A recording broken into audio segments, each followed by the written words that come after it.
आता बातमी वसईची। वसई विरार शहरात भूमाफियांना ना कायद्याचा धाक राहिलाय ना प्रशासनाचं त्यांच्यावर नियंत्रण उरलंय।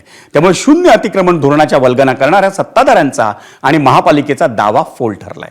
त्यांच्या नाकावर टिचून वसईतील राजावली गावात आदिवासी आणि महाराष्ट्र शासनाच्या मालकीच्या जमिनीवर 12,000 ब्रासपेक्षा अधिक दगडमातीचा बेकायदा भराव घालून अनधिकृत चाळी उभारण्याचा घाट घालण्यात येतो। कांदळवन आणि पाणथळ जागांचा गळा घोटून सुरू असलेल्या या राजरोस लुटीकडे महसूल विभाग, मिठागर विभाग आणि शहर नियोजनाची जबाबदारी असलेली वसई विरार महापालिका सोयीस्कर डोळेझाक करत असल्याचं उघड झालंय। पाहूयात आमचा प्रतिनिधी प्रभाकर कुडाळकरचा रिपोर्ट। वसई विरार शहर महानगरपालिकेचे महापौर यांनी नुकतंच वसई विरार शहरामध्ये शून्य अनधिकृत बांधकामाचं धोरण राबवणार असल्याचं सांगितलेलं आहे। मात्र आपण जर एक भयान वास्तव बघितलं तर खरोखरच वसई हे विकासाकडे जातोय का विनाशाकडे जातोय ह्याचं भयानक चित्र आपल्याला दिसलं आहे।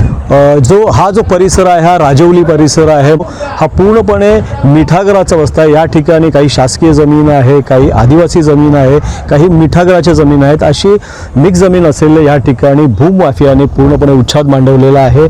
मोठ्या प्रमाणात भरणी केलेली आहे। जवळपास 12,000च्या वरती ब्रास इथे भरणी करण्यात आलेली आहे आणि इथे चाळीही उभारण्याचं काम सुरू आहे। मात्र जर बघितलं तर या ठिकाणी पालिका या ठिकाणी कोणतीही कारवाई न करताना दिसत आहे। ही जर वसाहत मोठ्या प्रमाणात उभी राहिली तर येथेही मोठं जे आहे चाळ माफियांचं सिंडिकेट उभं राहू शकतं। त्यामुळे आता पालिका या ठिकाणी कोणती भूमिका घेतं हे पाहणं आता महत्त्वाचं ठरणार आहे। प्रभाकर कुडाळकर, एबीपी माझा, वसई।